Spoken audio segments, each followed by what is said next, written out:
The Shields. I'm Rob Ellis for Sports Take. All right, joining us now. Love his coverage of the Eagles for NJ.com.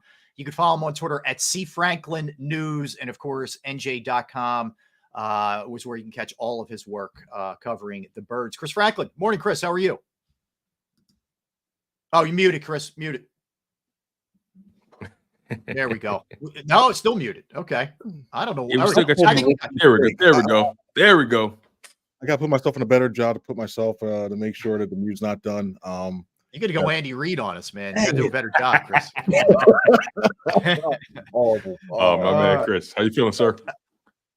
I'm doing well. It's been an interesting few days, to say the least. Yeah, right. So for people who may not know, and again, hop on NJ.com. You can check it out. You sat down with AJ and Devonte as well yesterday. So I don't know, man. Let's go through it. Like, what were your initial impressions of where they are from a headspace perspective? You got AJ, who it's been very weird, and Devonte, we know, at some point is probably looking at an extension. What are the spirits of both of those two guys?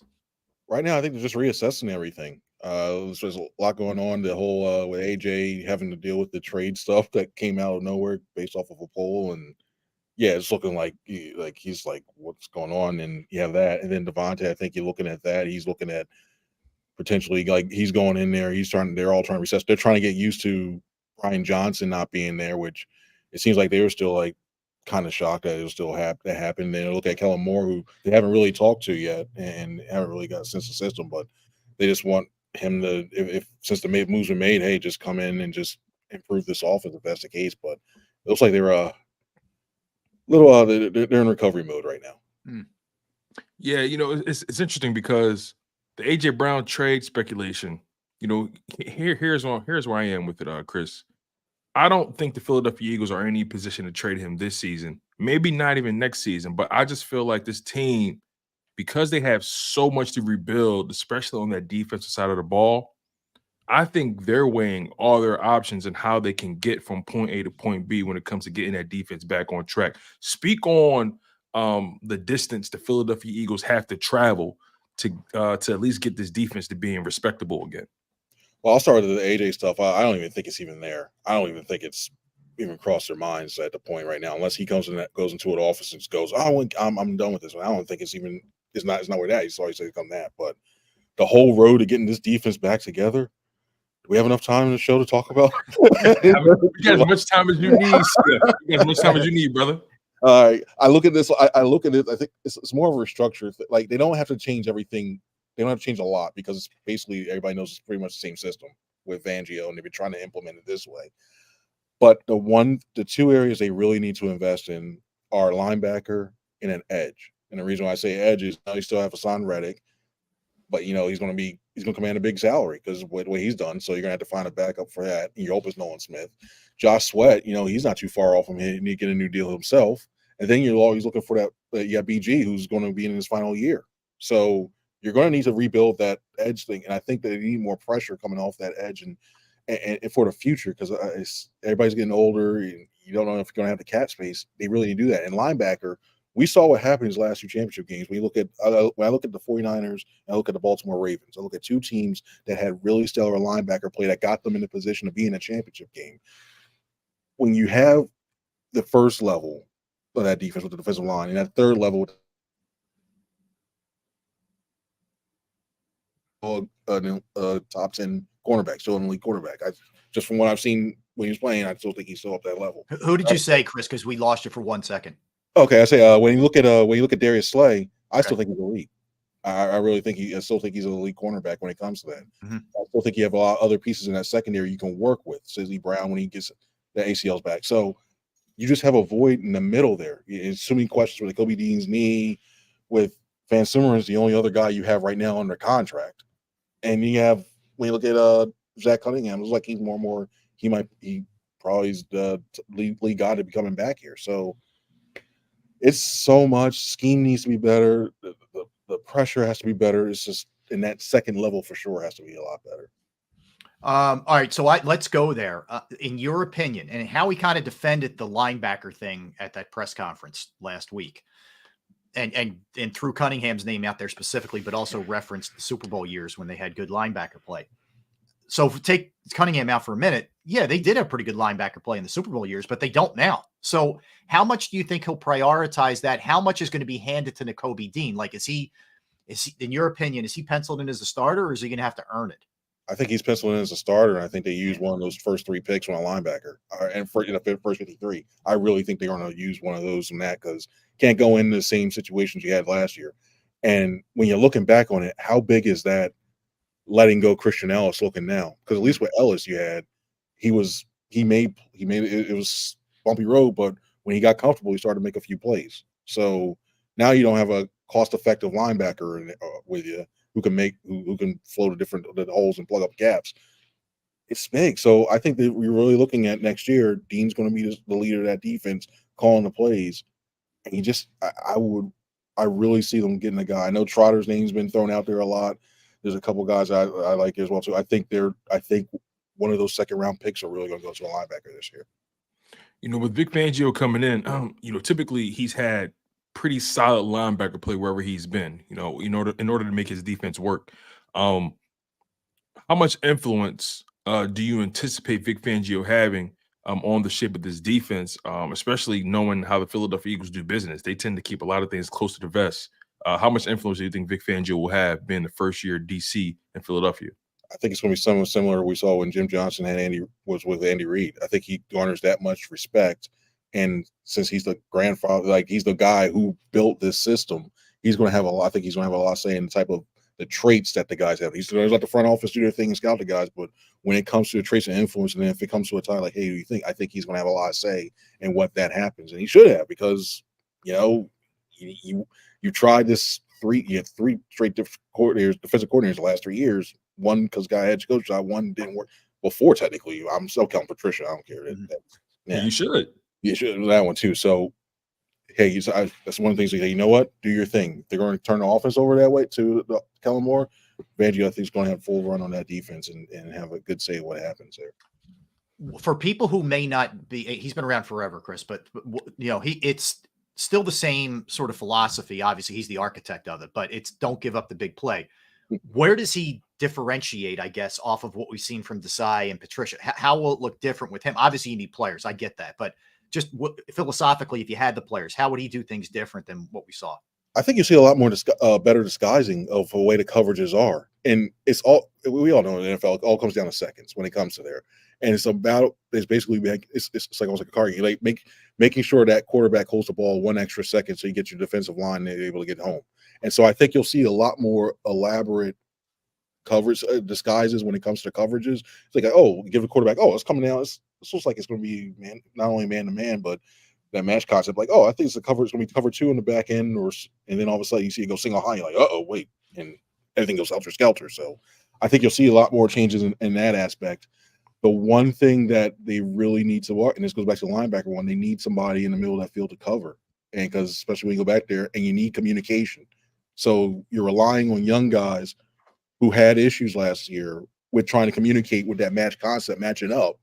You're going to need them to be all on the same page and say, okay, you got this guy, because the one drawback with this defense is there will be a lot of blown coverages if you're not on the same page. And we saw what happened when it really hits the fan on there. So that's where I think he can cover up some of that stuff in there, but it's still going to come down to a lot of communication and back 7 play. Chris, I want to check the temperature with you when it comes to Kellen Moore. He's a guy who's worked with Dak Prescott and Justin Herbert over the past several years of his career. He's been a 5-year OC, 34 years old. He's historically only worked with drop back guys, Dak Prescott. He's not really a dual threat quarterback. Not afraid to get mobile if he needs to, but he's more so a guy that's going to live in that pocket. Justin Herbert, again, a guy that's not afraid to get mobile, but he's going to live in that pocket primarily. But then you add in Jalen Hurts to that fold, the guy who was legitimately a dual threat quarterback. And we saw the Philadelphia Eagles trying to transition him into being more of a pocket guy, but I'm having a hard time seeing the connection between a Kellen Moore and Jalen Hurts because of the quarterbacks Kellen Moore has worked with previously. What was your instant reaction to the Kellen Moore hire? Do you think it's a fit? What do you anticipate Kellen Moore bringing to the table when it comes to this offense? When that first happened, I was shocked because I really thought it was going to be Kingsbury's job. I thought that would be marry it more to maximize what Hurts could really do, seeing what he did early in his career, and given that the concepts you can use with his offense, and I think it would have linked it more. And the fact it came down on Saturday night wasn't fun either. But that is another thing when it came down there. But when I look at what Moore did, if I'm trying to overlay what they're trying to do, I see them trying to turn them in. They're basically, to me, I think they're going to try to turn him into Dak in a way of, I think he's more. We all know he's more mobile than Dak. Use it. He's only use it more for escape. Throw him maybe you're going to keep the RPOs, but throw in a couple design runs here or there just to throw the threat to the defense. But the one area I think he's really going to help Hurts with is he's got, when he gives those pre-snap motions, especially late, to give him an extra tell, to give him more intel to make those decisions and to make it easier for him. I think especially when the one thing I think we have former quarterbacks. I know Brian Johnson was and everything else, but one thing I like that you have when you have a former quarterback is they can get in the mind of what Hurts going to be thinking and seeing. I think at least having that, throwing in more motion, will give him more intel in order to be able to use it and spread the ball around more effectively in that aspect. But I still think Cliff Kingsbury would have been. I would have been very intrigued to see what Cliff would have brought to this offense. I think it would have been very. Yeah, I think it would have fixed a couple things. It's not all, and they'll still use the RPO stuff, but I just like the potential dynamic it would have brought. That's interesting. I've been saying this, screaming this all week and last week too. And again, he's got to be healthy, but I want them to get back to what they were doing 2 years ago with the RPOs, with him, more design runs. I know there's an injury risk, Chris, but I think you're taking away too much of what this guy does.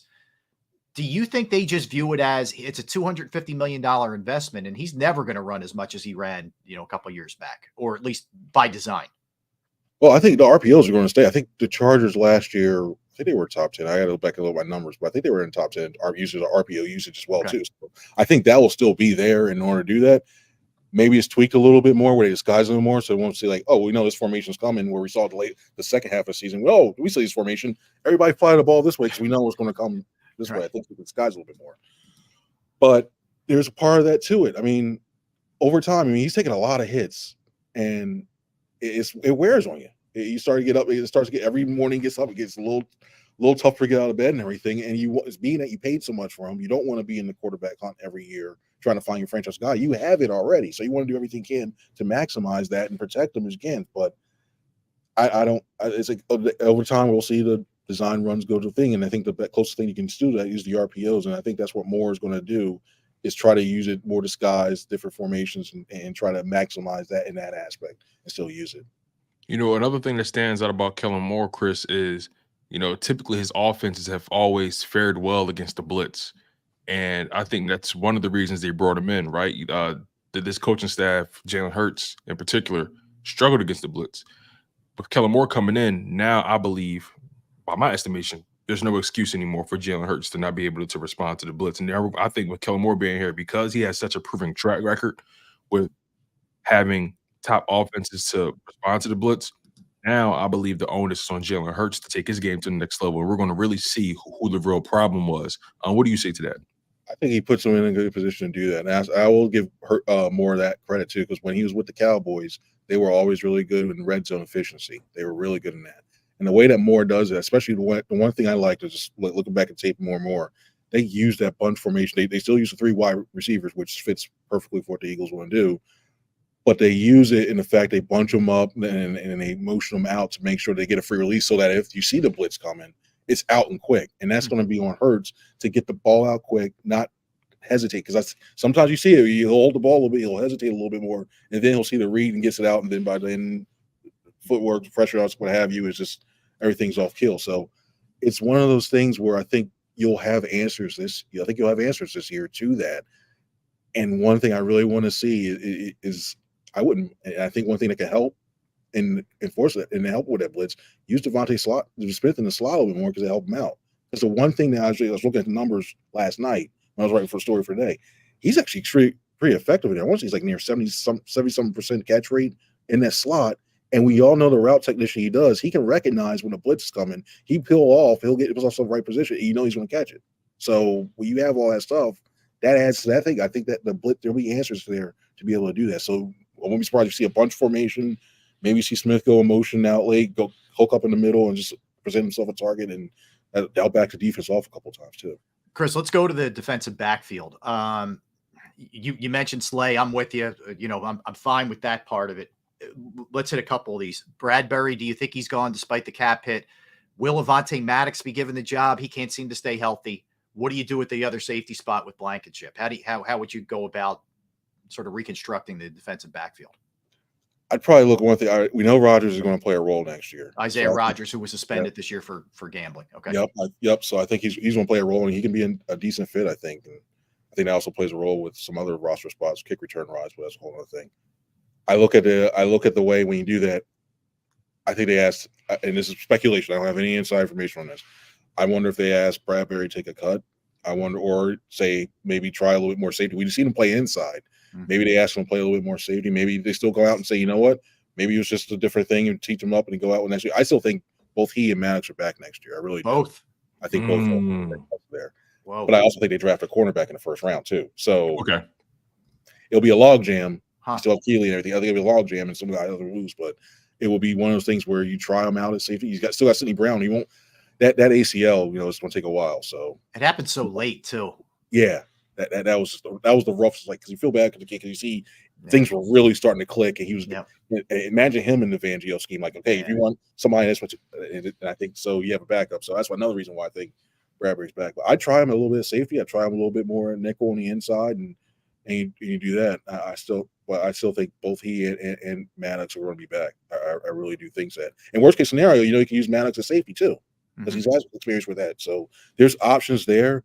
They can get creative in some ways to try to disguise that and back, so you're not putting them out so much on speed. There's ways you can move around that, because Bradbury, you know, it was rough. He's still a very smart guy when it comes to anticipating the zone and everything. But with Vic wants to play more man, which is shown in the past.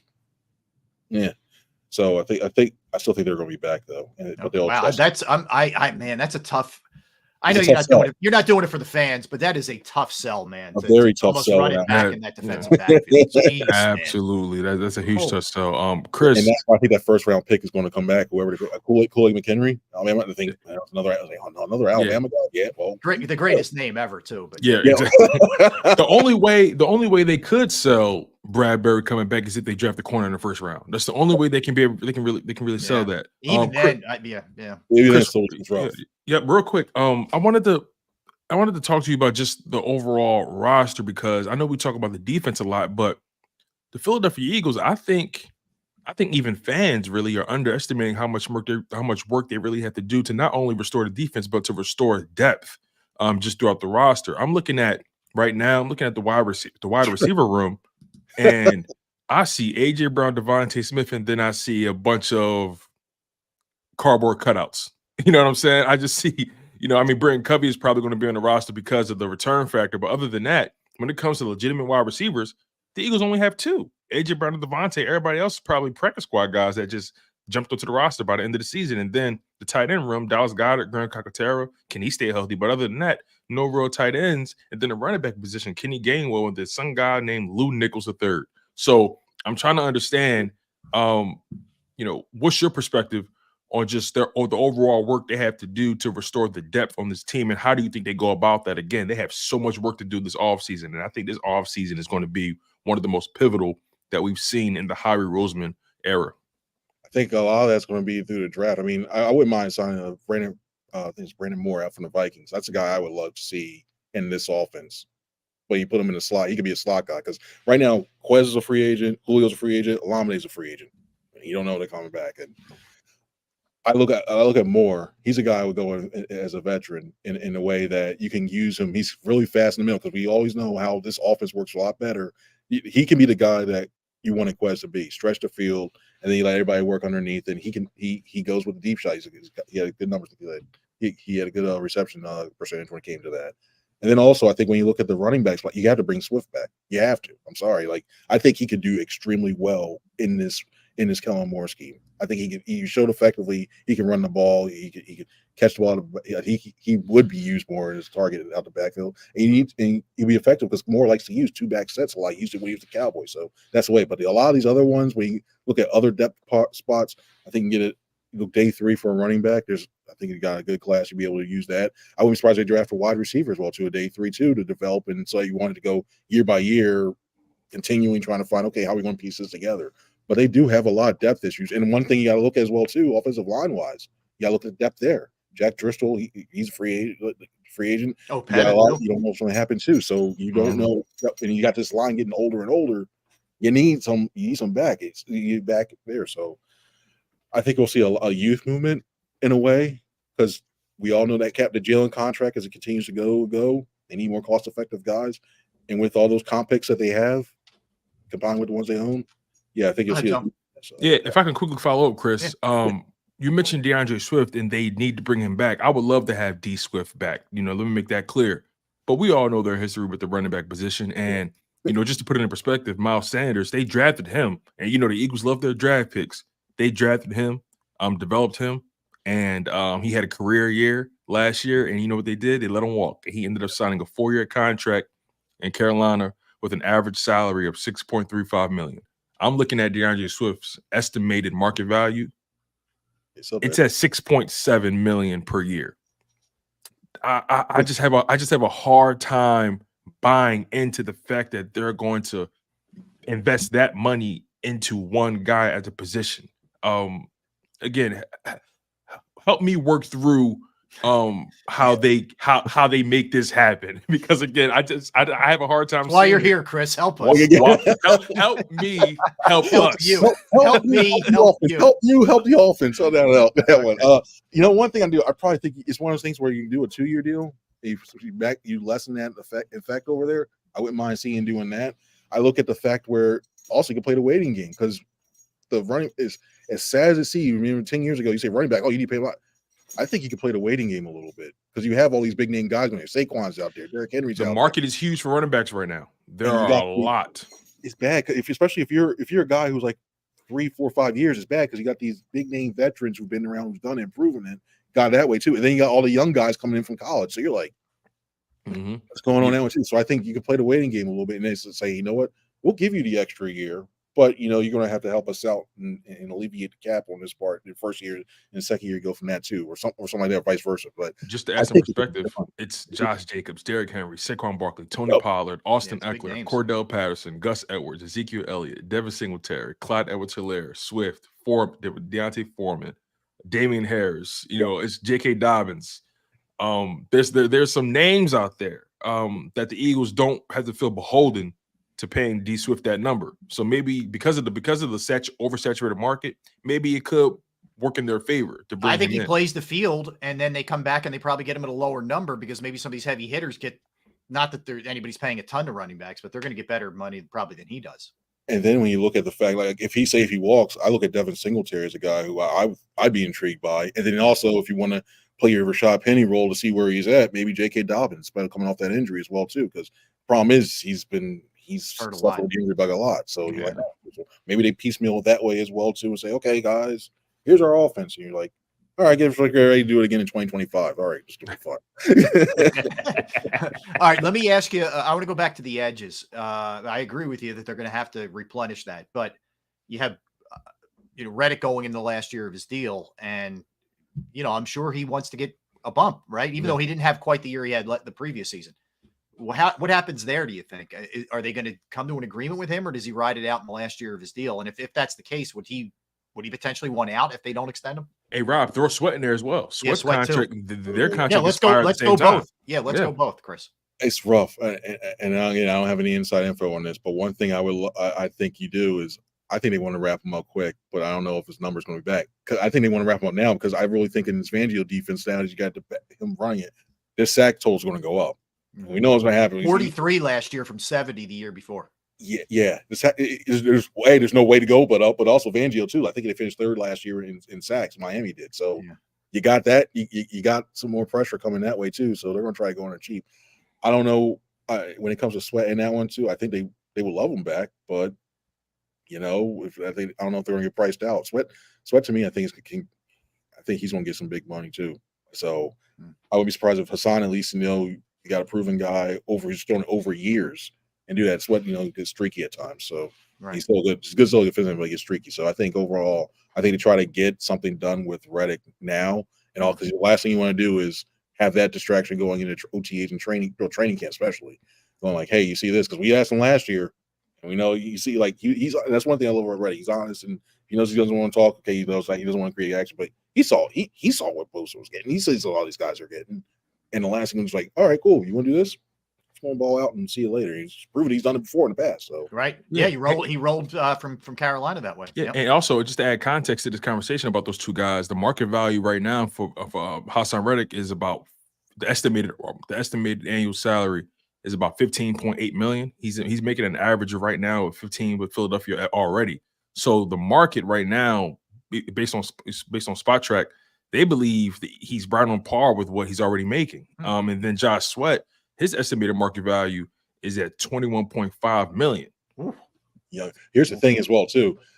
There's always going to be that team, and throw out the phrase that we've heard from another sport. There's always been a team that's always without stupid money because they get desperate at free agency. That first, second day, they want to make a splash. So those numbers, I wouldn't be surprised if both of them. They both hit the market.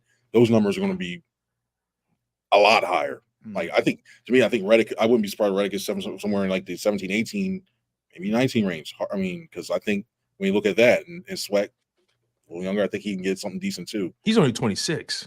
That's the crazy thing about it. That's the big thing, especially with trying to project them over time, and that was so. I mean, we haven't really seen this team use the franchise tag a lot. Or why doesn't nobody use the transition tag? I mean, it's out there still. I don't even know why that's still a thing. It feels like it doesn't even. You know what I mean? This is anger them more and more. Like anger, like why are you even putting this on me? Like what's going on like that? But who do you think the Eagles prioritize though? Do you think if they had to choose, if they couldn't sign both, who do you think they prioritize? Oh, you're killing me with that one. I don't know. It's tough.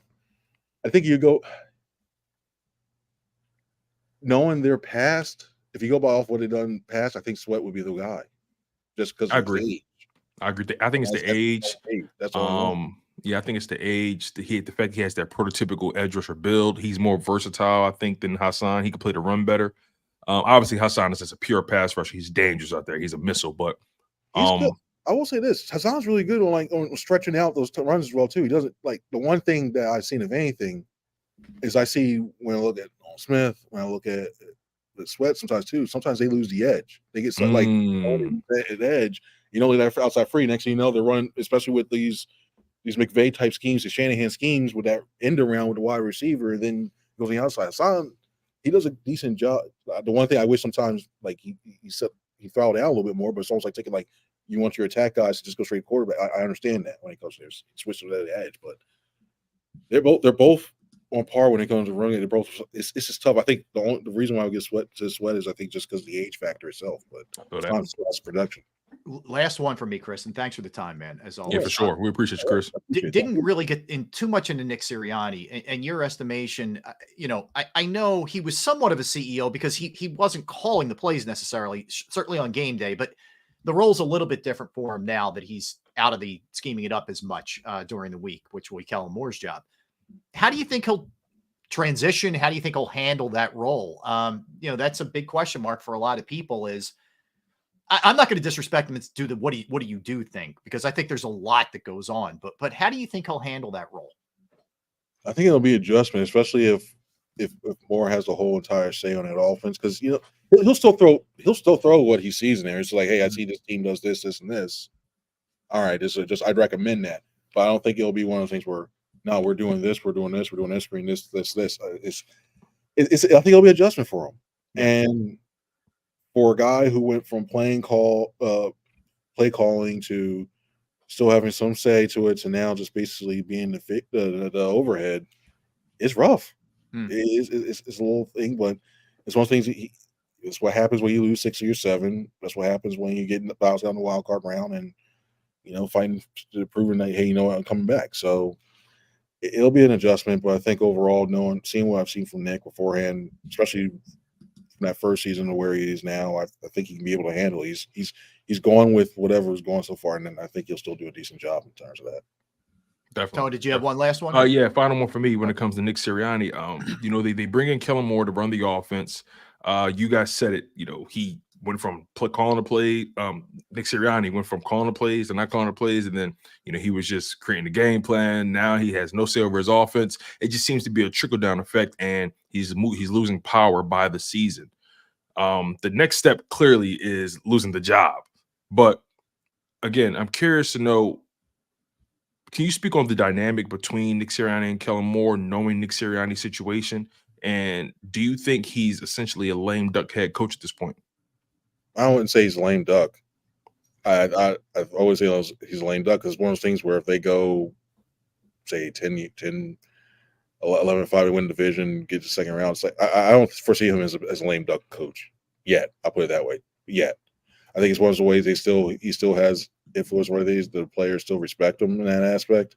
And I think the main thing, the way that's the key to tell. If players just come out flat and just like, yeah, okay, or that's how you can tell you have a lame duck coach or not. They'll still fight for you, whatever you're not. Like I look at Mike McCarthy, that's a guy I see as a lame duck. And say like, oh, you see, there's similar situations now because Jerry had a direct influence. At least with Lurie, you may say like, okay, well, I want this change to that, but then he'll back off, let his guys do his things, and then if he sees it's going south, he'll jump in that way too. But I don't think he's a lame duck. I think he still has a lot of say, so he has a lot of respect to the players as well too. And then from there, just let the chips roll with him, and you hope to see him back in the at least a championship game next year with that roster. Interestingly too, Chris, just to throw this out there, it was speculated that Carl Scott was going to come here to be one of the defensive assistants. Looks like he's staying in Seattle for what it's worth with Mike McDonald. Wow. Clint Hurt, I think it seems like he's coming here, but Carl Scott not coming here. He looks like he's going to stay there as a special defensive assistant, whatever the title is in Seattle. And why am I blanking right now? It was Fangio. He's with his staff. That's a guy I can see still on the list to come that way. I'm blanking. I apologize. Guys he was with in Miami, you're saying? I am. Yeah, he's I'm not blanking it up. I'm blanking, but I think that's one guy I still keep a name on. Yeah, I mean, I think we're going to hear a bunch of names. Like, I think this is a house sweeping, don't you? On that side, in terms of the coaching staff, for the most part. Yeah, I'm trying. Yeah, and I'm trying to think of a guy. The only guy I can foresee is it Kenny Baker, Steve Donatel, Wade Herman, one of the assistant passing game coordinators. Oh, Ronaldo Hill. Ronaldo Hill. That's right. Thank you. Okay. Ronaldo Hill. That's the guy I still think is still a guy that's on the list right now, and to do that. But yeah, the only guy I can see maybe staying is Jeremiah Washburn. Okay. But looking at that, I mean, you can't. Secondary is tough to keep that, and DK, and I think Hill would take that spot. Yeah, and some of that stuff. But yeah, it's get the brooms ready. I think when that list comes out, yeah, it's gonna be long. Oh, yeah, for sure. All right, Chris, keep up the good work, man. Check it out. Chris. Appreciate it. NJ.com and C Franklin News on Twitter. It's got links to all of his stories. Let everybody know what your latest is right now, Chris, that they can check out. Yeah, coming from that time talking from Devonte and AJ yesterday, talk about fatherhood and how it's impacted their games on and off the field, and also got into a little bit of the in the story, got into a little bit of the slot stuff with Kellen Moore we can see as well too. But I thought it was really interesting how much when we talk about fathers and everything else, and you see the way it's changing because these guys are still young. All the stuff they do, they go home, somebody still looks to them and stuff like that, and it's impacting how they see their view of the game and in life in general. Gotcha. All right, Chris, thanks, man. Always great insights. Thank you. Appreciate you, Chris.